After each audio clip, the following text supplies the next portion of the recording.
बोलो जयकारा बोल मेरे श्री गुरु महाराज की जय। श्री नंगली निवासी भगवान की जय। श्री परमहंस दयाल जी महाराज की जय। श्री नंगल विहालन भगवान की जय। श्री परम गुरु भगवान की जय।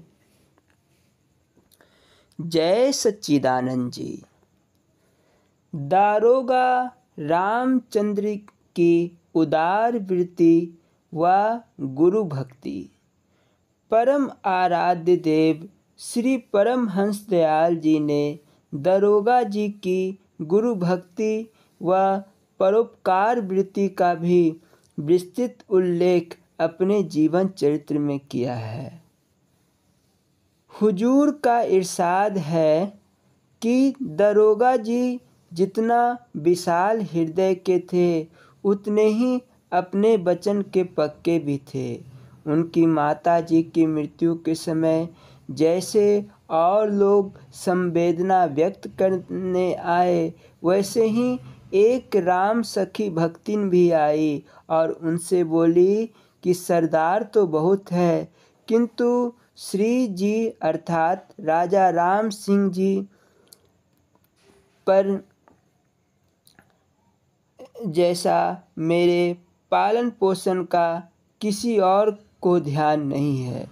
इस पर दारोगा जी के मुख से निकला, श्री जी कृपा से जब तक बाजरा मोठ इस ठिकाने में मौजूद है और जिस तरह दूसरे लोग ठिकाने में रोटी खाते हैं तुम्हारे लिए भी कोई कमी नहीं है। बस फिर क्या था, राम सखी वहीं टिक गई। पहले तो 2-3 महीने यथाशक्ति भोजन इत्यादि जाता रहा। फिर उसने अपनी व्यवहार कुशलता से अपने आदमियों को मार्फत ठिकाने के प्रबंधकों का गबन सिद्ध करके आमदन में कुछ बचत दिखलाई। लोगों ने उसकी सिफारिश की जिस पर दारोगा जी ने उस पर दया करके रोज के 10 रुपये हाथ खर्च नियत कर दिए। किंतु वह भक्तिन बहुत ही चालाक थी। उसने पहले अलवर के महाराज शिवनाम सिंह, जोधपुर के नरेश जसवंत सिंह और फिर जयपुर में महाराजा राम सिंह को खूब लूटा और जब उनकी मृत्यु के पश्चात दारोगा जी के पास आई, यहाँ भी उसने अपने मन मर्जी के नौकर रखकर ठिकाने को खूब लूटा। यह हाल देखकर शहर के सम्माननीय व्यक्तियों व सरदारों ने उसको वहाँ से अलग करने के लिए दारोगा जी से कहा, किंतु अपने वचन के पक्के होने के कारण उन्होंने अपनी बात को ना फेरा। यहाँ तक कि उन्हें यह भी कहा गया कि यदि आपने इसे जुदा न किया तो राजा की तरफ से आपकी आजीविका बंद हो जाएगी। किंतु दारोगा जी ने फिर भी कहा, मैं अपने मुख से कह चुका हूँ कि मोठ बाजरे की रोटी जब तक मौजूद है इस ठिकाने में रहो। फिर थोड़े से जीवन के लिए अब मैं अपने वचन को क्यों फेरूं? यदि वह स्वयं चली जाए तो मैं रोक नहीं सकता, पर मैं खुद उससे जाने के लिए नहीं कह सकता। परिणाम स्वरूप 1.5 लाख रुपए की वार्षिक आजीविका राजा से बंद हो गई और दारोगा जी ने अपना व्यवहार नहीं बदला। वह सदा यही कहते थे कि हुजूर की दी हुई रोटी तो ठिकाने में मौजूद है, जब ना रहेगी खुद ही देवेंगे, भूखा थोड़े ही रखेंगे, हम काहे को मांगने जाए। जब दारोगा जी का अंतिम समय समीप आया तो उन्होंने श्री गुरु महाराज स्वामी आनंदपुरी जी और हजरत इमाम हुसैन की तस्वीर जो उनके पूजन के कमरे में रहती थी लगभग 10 मिनट पहले अपने पास मंगवा ली। दोनों तस्वीरों को अपने सामने रखा और फिर किसी तरफ दृष्टि उठाकर ना देखा। जिस समय उनकी धर्मपत्नी पास आई तो तालियां उनको दे दी और कहा, तुम जाओ और कुछ चिंता ना करो, 10 महीने बाद तुम भी हमारे पास आओगी। उनकी दृष्टि मूर्तियों पर ही रही और शरीर छोड़ दिया। ठीक 10 महीने बाद उनकी धर्मपत्नी भी स्वर्गवास हो गई। भक्तिन राम सखी भी मिलने आई, पर उसकी तरफ नज़र उठाकर ना देखा, बस तस्वीर ही देखते रहे। दरोगा जी के देहावसान के बाद उनकी पत्नी, जो बड़ी पतिव्रता और भक्त थी, उनसे लोगों ने कहा कि इस भक्तिन राम सखी को यहाँ से निकाल दीजिए, पर उन्होंने आदेश दिया कि यह मेरे मालिक के पास रहती थी, इसीलिए इसे सब सामान ले जाने दो और कोई विरोध मत करो। इस तरह वह लाखों रुपए के जेवर वे सामान ढोकर ले गई। चलते समय उसने प्रार्थना की कि अब विदाई का समय है, कोई वस्तु पुरस्कार व यादगार के रूप में आप भी प्रदान करें। इस पर दरोगानी जी ने एक जेवर, जो कोई 1000 रुपये का था, अपने पास से उसे दे दिया। जब इक्का में बैठकर वहाँ से विदा हुई तो मोहल्ले के क्या स्त्री और क्या पुरुष, सभी ने उसे गालियाँ दी। श्री परमहंस दयाल जी महाराज का यह फरमान है कि दरोगा रामचंद्र जी पूरे फकीर दोस्त भी थे और उन्हें अपने गुरुदेव पर पूर्ण श्रद्धा थी। गुरु सेवा दुर्लभ महा, चित्त दे करे जो कोई, जो मन में इच्छा करे सो सब पूर्ण होई। शेष अगले भाग में। बोलो जयकारा बोल मेरे श्री गुरु महाराज की जय। श्री स्वरूप दर्शन पाठ। बोलो जयकारा बोल मेरे श्री गुरु महाराज की जय। ध्यान मूलम गुरुर्मूर्ति, पूजा मूलम गुरुपदम, मंत्र मूलम गुरुवाक्यम, मोक्ष मूलम गुरु कृपा। तुम मुझ में समाओ इस तरह, तन प्राण का जो दौर है, जिससे कोई ये न कह सके मैं और हूँ तू और है। गुरु जी को कीजिए दंडवत, कोटि कोटि प्रणाम, कीट न जाने भृंग को, गुरु कर ले आप समान। बोलो जयकारा बोल मेरे श्री गुरु महाराज की जय। श्री नंगली निवासी भगवान की जय। श्री परमहंस दयाल जी महाराज की जय। जय सच्चिदानंद जी। हरि ओम। तपस्या भाग 2। बोलो जयकारा बोल मेरे श्री गुरु महाराज की जय। प्रेमावतार श्री गौरांग महाप्रभु भी बालकों से यह धुन लगवाते थे। हरि हरि बोल, बोल हरि बोल, मुकुंद माधव गोविंद बोल। प्रभु के स्वर में स्वर मिलाकर छोटे छोटे बच्चे ताली बजा बजा कर जोरों के साथ नाचते हुए यही शब्द बार बार कहते थे। बच्चों से इस प्रकार हरि नाम संकीर्तन करवाकर श्री महाराज जी उनके दिलों में भक्ति और प्रेम के ऐसे संस्कार डालना चाहते थे जिनसे उनके भावी जीवन प्रभु रंग में रंग जाए। श्री महाराज जी की घोर तपस्या को देखकर कई ईर्ष्यावादी अपनी मूर्खता बस उनकी परीक्षा लेने भी आए। एक दिन श्री महाराज जी गुफा में ध्यान मग्न बैठे थे कि कुछ व्यक्तियों ने आपस में विचार विमर्श करके एक दूसरे व्यक्ति को भेजा।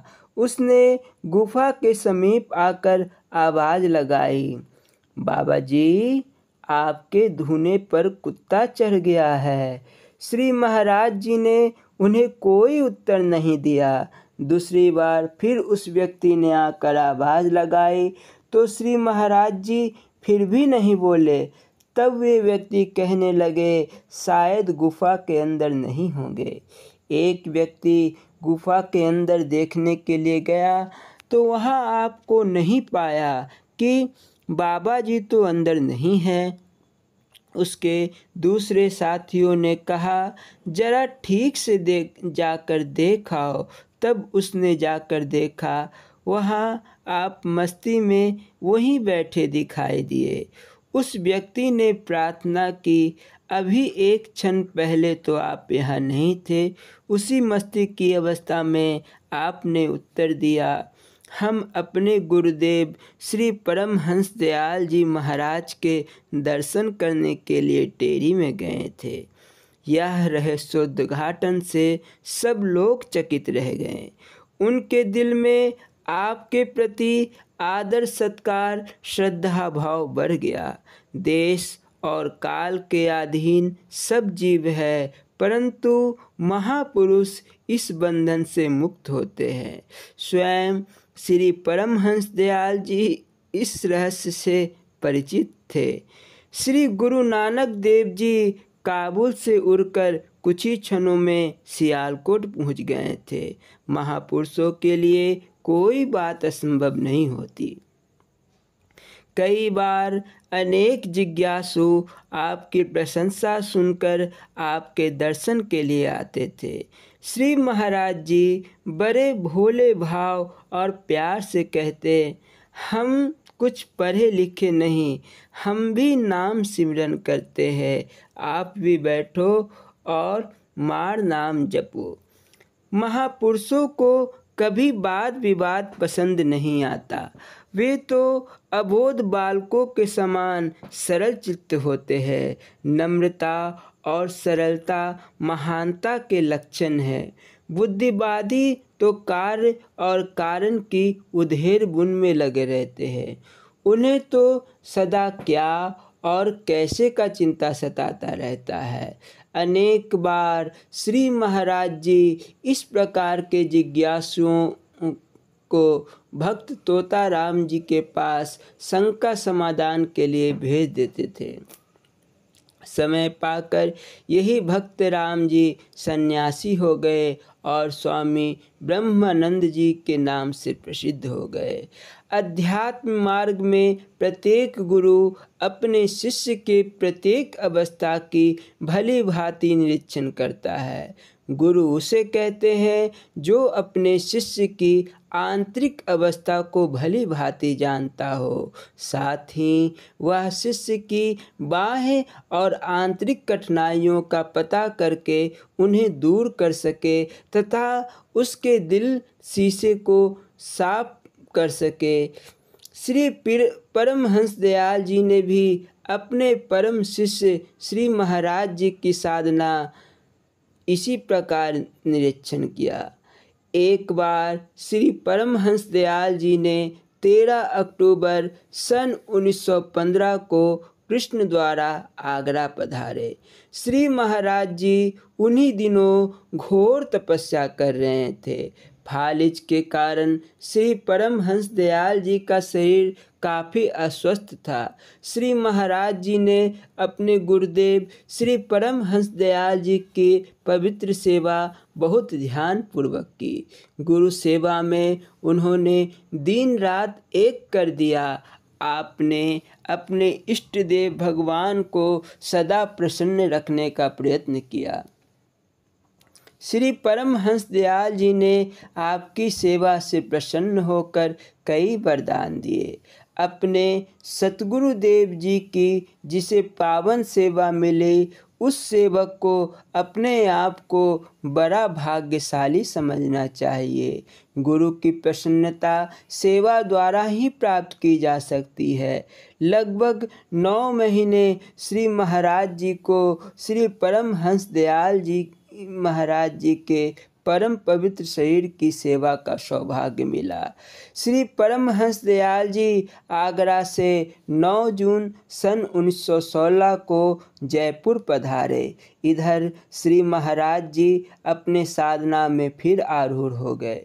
लोगों ने हरिहर बाबा की इतनी कठोर तपस्या देखी तो व्याकुल हो गए और उनके आसन के समीप बैठकर प्रार्थना करने लगे कि महाप्रभु अब तो समाधि खोल दीजिए।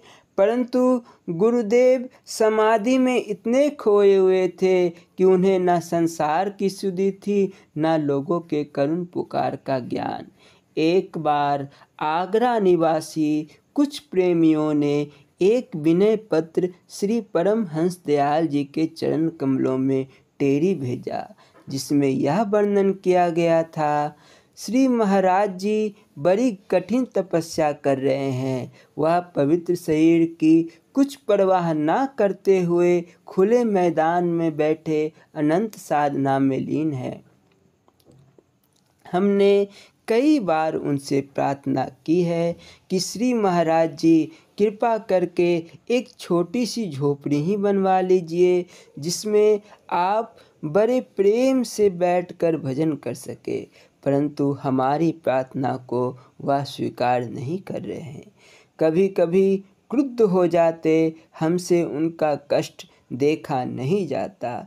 इसलिए कृपा करके आप उन्हें आज्ञा पत्र लिखें ताकि वे छोटी सी झोपड़ी बनवा ले और इस सेवा का सौभाग्य हम दासों को प्राप्त होना चाहिए। नम्रता भरा यह पत्र जब टेरी में श्री परमहंस दयाल जी महाराज जी के चरण कमलों में पहुंचा तो दया निधान प्रभु ने अपने शिष्य की घोर तपस्या का समाचार पढ़ के अपने नेत्रों से अश्रुधारा बहाने आरंभ कर दिए। उनका हृदय प्रेम से गदगद हो गया। उपस्थित संगत ने जब उनकी यह दशा देखी तो बड़ी नम्रता से पूछा, दाता दीन दयाल जी, यह कौन सा ऐसा पत्र है जिससे आपको इतना रोना आया है? बड़ी कठिनाई से दिल को थाम कर महाप्रभु बोले, यह पत्र आगरा से आया है। बाबा स्वरूपानंद जी वहाँ घोर तपस्या में लीन है। आगरा निवासी प्रेमियों ने प्रार्थना की है कि हम बाबा जी को आज्ञा दे वह इतना कष्ट न उठाए और उन्हें झोपड़ी बनाने की आज्ञा प्रदान करे। अब हम उन्हें क्या लिखें? वह तो पूर्ण निर्भय पद को प्राप्त कर चुके हैं। राम कहो तो राम है, कृष्ण कहो तो कृष्ण, नानक कहो तो नानक है, कबीर कहो तो कबीर है। राम कृष्ण नानक कबीर के पद को पाकर यह पूर्ण महापुरुष है। आगरा निवासी भक्तों को हमारी ओर से लिख दीजिए कि उनकी मौज में कोई हस्तक्षेप ना करे। हम उनको अब कोई आदेश देना नहीं चाहते। उनकी मौज हमारी मौज। गुरुदेव का हृदय बहुत विशाल होता है। अपने शिष्य की आध्यात्मिक उन्नति को देखकर जो प्रसन्नता सतगुरु को प्राप्त होती है, उसका अनुमान भला कोई कैसे लगा सकता है। गुरुदेव के शरीर के रोम रोम से अपने शिष्य के लिए आशीर्वाद निकलता है। श्री परमहंस दयाल जी के मुख से सहसा यह वचन निकले, तू करता तू भया, मुझ में रही न हूँ, बारी तेरे नाम तो जित देखा उत तू। इस प्रकार तपस्या करते 13 वर्ष व्यतीत हो गए। एक दिन श्री परमहंस दयाल जी ने टेरी निवासी कुछ भक्तों को आज्ञा दी कि आगरा में जाकर बाबा स्वरूपानंद जी को बड़े आदर पूर्वक यहाँ ले आओ। उनकी सेवा का विशेष ध्यान रखना। श्री परमहंस दयाल जी महाराज जी को बड़े प्यार से बाबा जी कहकर पुकारते थे। श्री सतगुरुदेव जी की आज्ञा का पालन करते हुए कुछ प्रेमी आगरा गए तो उन्होंने वहाँ एक विचित्र दृश्य देखा कि श्री महाराज जी के पद्मासन के चारों ओर घास जमी हुई है और आपका पवित्र शरीर इतना कृश हो चुका है कि सूख कर लकड़ी के समान हो गया। शारीरिक दुर्बलता इतनी अधिक थी कि ये भक्त बड़ी कठिनाई से एक पालकी बनाकर उसमें रुई रखकर बैलगाड़ी द्वारा श्री महाराज जी को टेरी में लाए। महाराज जी ने अपने गुरुदेव के चरण कमलों में दंडवत प्रणाम किया। अपने योग्यतम शिष्य को पाकर श्री परमहंस दयाल जी की प्रसन्नता की कोई सीमा न रही। गुरुदेव की आज्ञा अनुसार आपके शरीर की बड़ी प्रेम से सेवा और देखभाल की जाने लगी। थोड़े समय पश्चात ही आप बिल्कुल स्वस्थ हो गए। बोलो जयकारा बोल मेरे श्री गुरु महाराज की जय। अगले अध्याय में दिव्य विभूति का श्रवण एवं मनन किया जाएगा। बोलो जयकारा बोल मेरे श्री गुरु महाराज की जय। श्री नंगली निवासी भगवान की जय। श्री परमहंस दयाल जी महाराज की जय। स्वामी हीरानंद पुरी जी महाराज जी के लीला संस्मरण एवं अमृत प्रवचन। बोलो जयकारा बोल मेरे श्री गुरु महाराज की जय। दुर्जन पर दया। संतों का स्वभाव बड़ा कोमल और परोपकारी होता है। वह दूसरे की पीड़ा से पीड़ित होते हैं। मन वचन और कर्म से प्राणी मात्र का उद्धार करना ही उनके जीवन का एकमात्र उद्देश्य होता है। हमारे पूजनीय गुरुदेव स्वामी हीरानंद पुरी जी महाराज जी भी इसी श्रेणी के संत थे। उन्होंने अपने कृपा द्वारा जहाँ अनेक सज्जन पुरुषों स्त्रियों का उद्धार किया, वहीं दुर्जन और दुष्ट प्रकृति के लोगों को उबारने में भी कोई कसर नहीं छोड़ी। नंबरदार दलीप सिंह इटिया निवासी भी अपने समय के बड़े बदनाम और दुराचारी आदमी थे।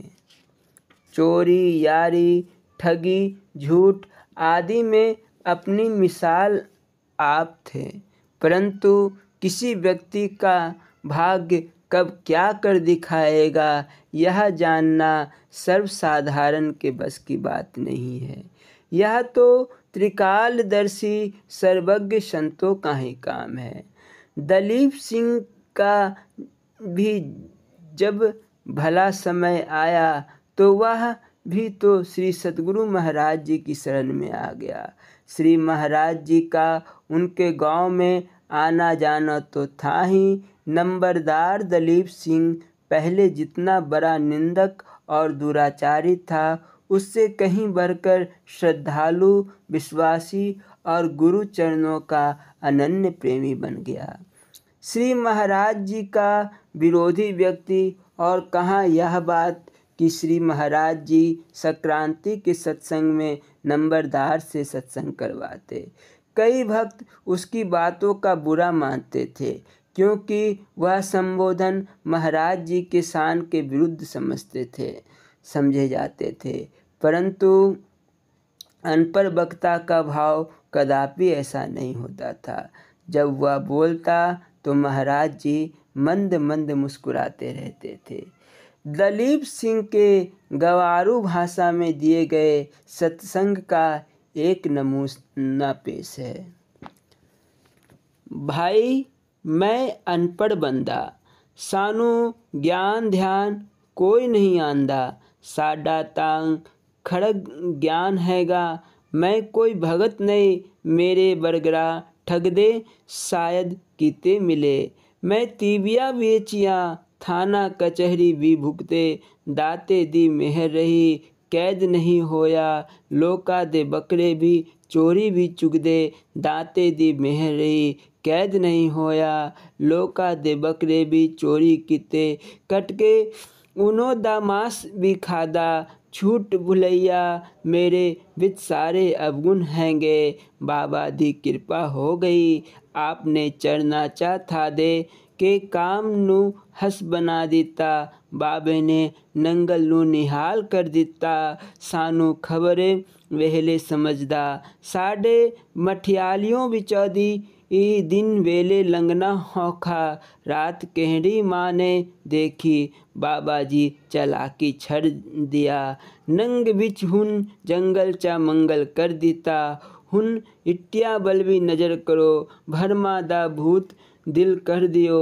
बाबे होरी ता रब या दा रूप है गे, रब तू कुहारे कोल बैठा, तुआड़े बीच बैठा। तुसी दिन रात दर्शन करदे रहंदे हो, भागा बालियों सेवा ते सत्संग दा मेला लगा हैगा। मुफ्तो मुफ्ती माल जा रिहा, दोहा हत्ता नाल लुट ली आदि आदि। श्री महाराज जी इटिया गांव में वैसे तो जाते ही रहते थे, परंतु लगातार 21 दिन वहाँ रहे। हर रात्रि को गांव के शमशान में निवास करके सब लोगों को निर्भय कर दिया। ओ हरिओम तत्सत।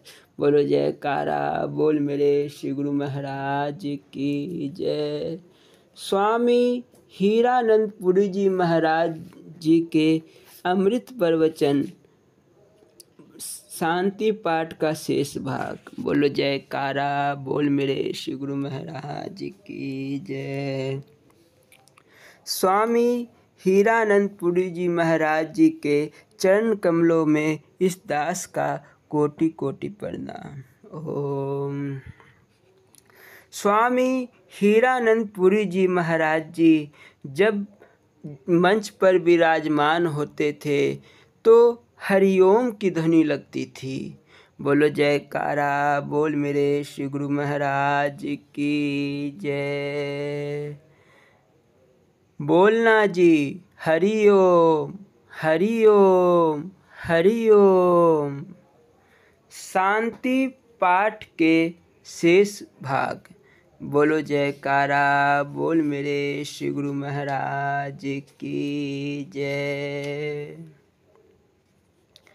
शरीर विषादी भ्रममा वियोगो माँ भूदति, अर्थात शरीर और विषयवादियों से मेरा वियोग ना हो। आत्मा एक रस केवल सनातन अजर अमर सतचित आनंद है, किंतु राग द्वेष के कारण शरीर में आत्म अभ्यास हो जाता है और मूर्ख से लेकर सर्वशास्त्र विशारद मनुष्य तक अपने वास्तविक आत्म स्वरूप को भूलकर पंच भौतिक नाशवान दुख रूप शरीर की रक्षा में ही लगे रहते हैं। उसके नाश से भयभीत होते हैं। इस मृत्यु के भय से जो दृढ़ संस्कार चित्त में पड़ते हैं उनको अभिनिवेश कलेश कहते हैं। इस अभिनिवेश कलेश से छुटकारा पाने के अर्थ ही सकाम कर्म किए जाते हैं। जिन कर्मों की वासनाएं चित्त भूमि में बैठकर वर्तमान और अगले जन्मों को देने वाली होती है, इन सकाम कर्मों की वासनाओं के अनुसार ही जन्म जाति शरीर आयु और भोग होते हैं। जन्म जाति आयु और भोग में पाप पुण्य के अनुसार दुख मिलता है। सात्विक वृत्ति द्वारा किए हुए अहिंसात्मक पुण्य कर्म दूसरों को सुख पहुँचाने वाले कर्मों से जन्म आयु और भोग से सुख मिलता है, और पाप हिंसात्मक दूसरों को हानि दुख पहुँचाने वाले कर्मों से दुख मिलता है। इस प्रकार कलेशों द्वारा कर्मानुसार बहिर्मुख होते हुए इस दुखमय संसार चक्र में घूमते हुए प्राणी नाना प्रकार के दुखों को प्राप्त होते हैं। इन जन्म मरण आदि महान दुखों की निवृत्ति के लिए निष्काम होकर साधन अनुसार अंतर्मुख होने का सरल मार्ग संत योगी सतगुरु पुरुषों ने अष्टांग योग बताया है। इन्हीं 5 विभागों में यह जगत बटा हुआ है। इन पांचों का समुदाय ही संसार का स्वरूप है। अंतःकरण की 50 वृत्तियाँ ही इस नदी के 50 भेद अर्थात भिन्न भिन्न रूप है। जैसे कहा है कि 50 भेदों वाली नदी को हम लोग जानते हैं। शंकर भाष्य के अनुसार है अंतःकरण की वृत्तियों को लेकर ही संसार में भेद की प्रतीति होती है।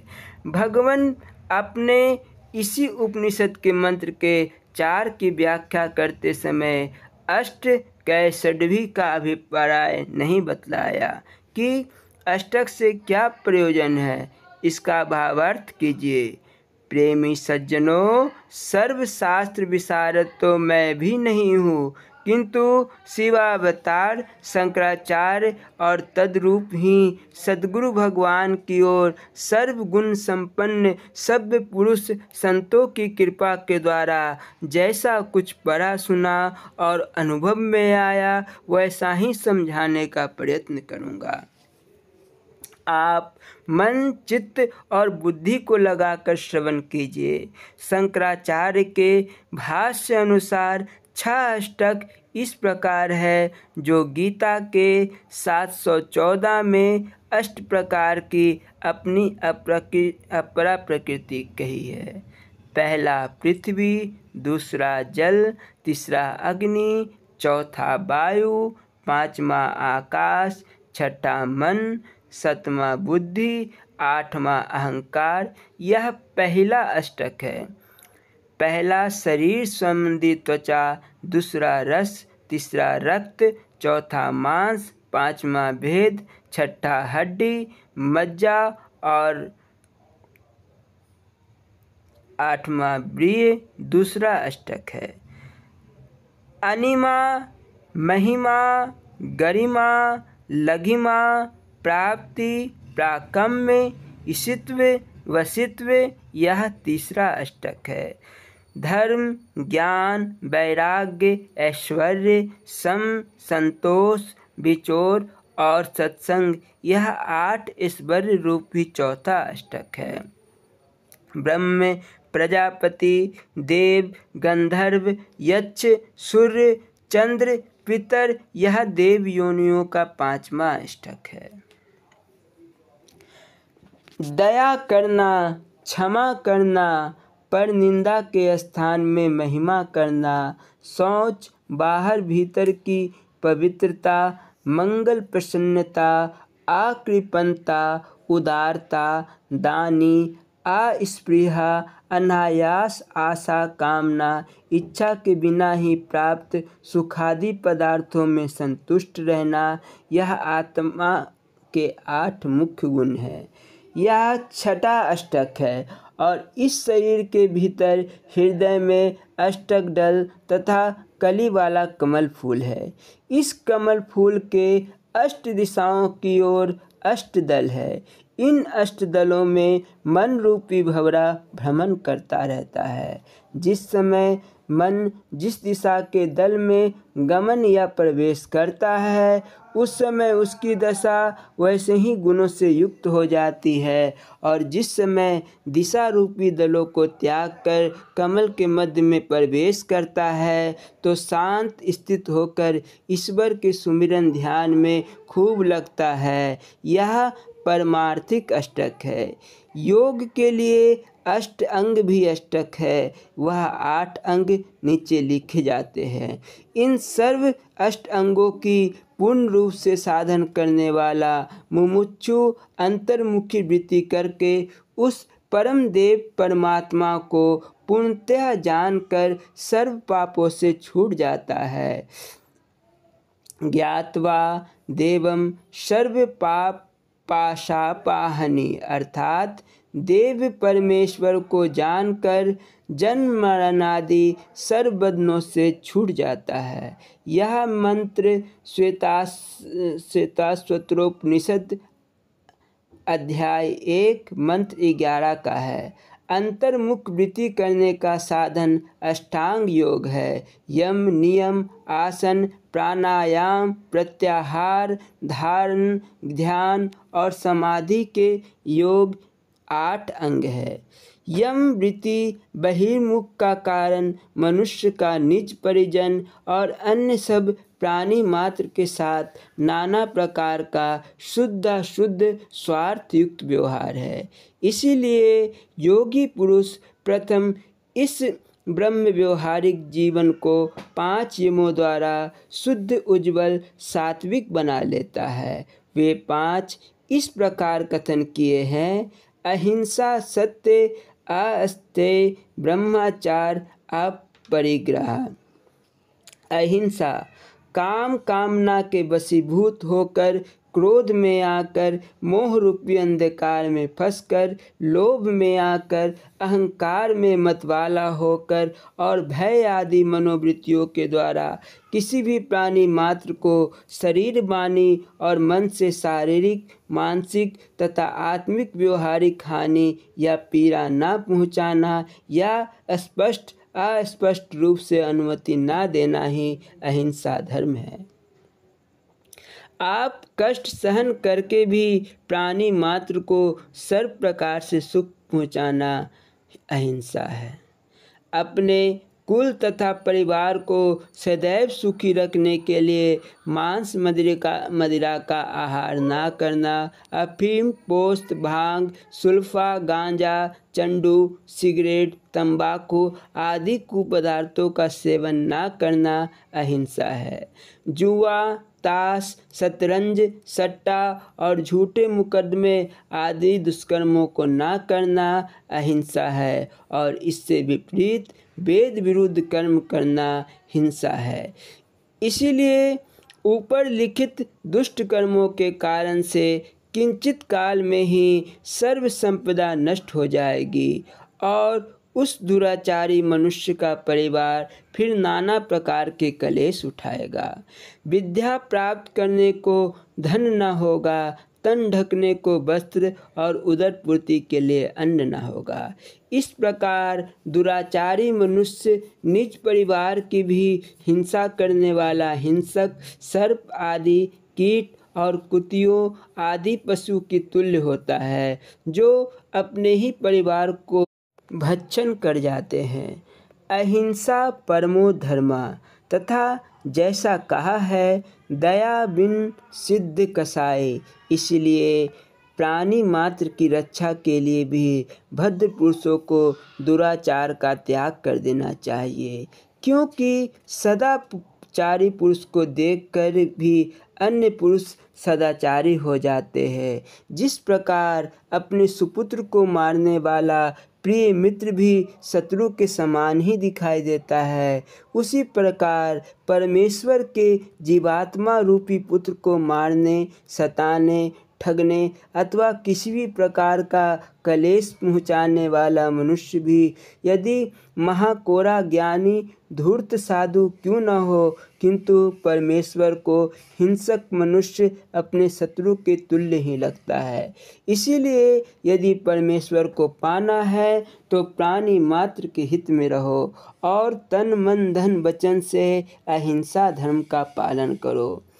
मीठे मीठे, सरल, निश्चल, प्रिय, मधुर, नम्र, विवेक, वैराग्य और विचार युक्त सम्मान सहित वचन का मनुष्य मात्र के लिए उच्चारण करे, जिसे सुनते ही श्रोता के हृदय की तप्त शांत हो जाए।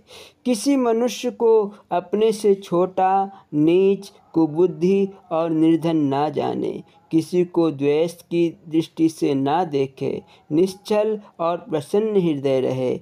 इस प्रकार रहने से तथा बर्ताव करने से सुख और शांति में जीवन व्यतीत होगा और ईश्वर दर्शन मिलेगा। यह अहिंसा है। सत्य, जिस वस्तु या शब्द को यथार्थ रूप में जैसा देखा या श्रवण किया हो वैसा ही उसको प्रयोग में लाना सत्य है। अर्थात मनोकामना और लोभ रहित बुद्धि से उस सत्य का शरीर से पालन करना शारीरिक सत्य है। वाणी से अर्थात भाषण वाचिक सत्य है और मन से भली प्रकार जो मनन कर हृदय में वासना मानसिक सत्य है। अपना कर्तव्य जानकर प्राणी मात्र को सुख पहुँचाना या उनके हित के लिए जिस समय जिसके लिए जैसा यथार्थ रूप से करना चाहिए वैसा ही कराना सत्य है। इसीलिए प्रत्येक मनुष्य मात्र को सत्य प्रिय सरल छल रहित ही वाणी बोलनी चाहिए, जिसको श्रवण कर सबका हृदय शांत और सुख को प्राप्त हो। नेत्रहीन को ऐ अंधे पुकारना भी कष्टदायक सत्य है। इसीलिए विचार द्वारा ही समय का परिवर्तन करना ही सत्य है। सदाचार पालन से ईश्वर प्राप्ति ही सत्य है। दोष भरी न उच्चारिये यद्यपि यथार्थ बात, कहे अंध को आंधरो मानत बुरो इतरात। देखिए, वेद भगवान की भी आज्ञा है कि सत्यम वदेत प्रियम वदेता ना वदेत सत्यम अप्रियमा। अर्थात जो बात सत्य और प्रिय हो वह कहे, जो असत्य और अप्रिय हो ना कहनी चाहिए। कड़वी खट्टी ना हो, मिश्री की डली जैसी वाणी भाषण करनी चाहिए। सांच बराबर तप नहीं, झूठ बराबर पाप, जाके हृदय सांच है ताके हृदय आप। सत्य बल से हरिश्चंद्र के इंद्र भया भयभीत, हीरा हरिश्चंद्र स्वर्ग में मुझे न लेवे जीत। बोलो जयकारा बोल मेरे श्री गुरु महाराज की जय। शेष भाग अगले अध्याय में। बोलो जयकारा बोल मेरे श्री गुरु महाराज की जय। स्वामी परम ज्ञानानंद पुरी जी महाराज जी के अमृत प्रवचन। बोलो जयकारा बोल मेरे श्री गुरु महाराज की जय। धर्म परिवर्तन। स्वामी परम महाराज जी ने फरमाया, अब आज धर्म परिवर्तन कराया जाता है। इसमें कुछ सार नहीं है। ऐसी भावना सिर्फ दलगत बातों को आधार बनाकर झगड़े को बढ़ावा देती है। आदमी जन्म लेने में पराधीन होता है। सबका जन्म उसके कर्म संस्कारों के अनुसार भिन्न भिन्न जाति, कुल अथवा धर्म के बीच कुदरती विधान के अनुसार होता है। उसका संबंध उसके पूर्वकृत कर्म संस्कारों से है। एक हिंदू संस्कारों में जन्मा है तो उसका विकास हिंदुत्व के उसूलों को अपनाने से ही होगा। उसी प्रकार कई मुसलमान अथवा सिख अपने अपने जन्मजात संस्कारों के उसूलों को अपनाकर ही आत्मिक रूप से उन्नति कर सकता है। सिर्फ बाह्य वेशभूषा और चिन्ह बदल देने से किसी का धर्म नहीं बदल जाएगा। धर्म का संबंध तो व्यक्ति की धारणा और स्वभावगत संस्कारों से है, जो जन्मजात है। हाँ, सबको अपने अपने धर्म संस्कारों के उसूलों को अपनाकर पहुँचना एक ही सत्य तक है। कारण सृष्टि के समस्त जीवों का परमात्मा एक है। हमने अपने स्वभाव बस भले ही उसके नाम अलग अलग दे दिए हैं। यदि वह भी एक दो या अनेक होता तो हम उनमें भी आपस में झगड़ा करने में बाज नहीं आते।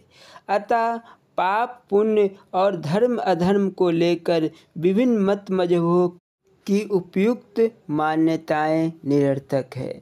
सभी मजहबों का ध्येय एक है, भले ही उसको प्राप्त करने के तरीके अलग अलग हो सकते हैं।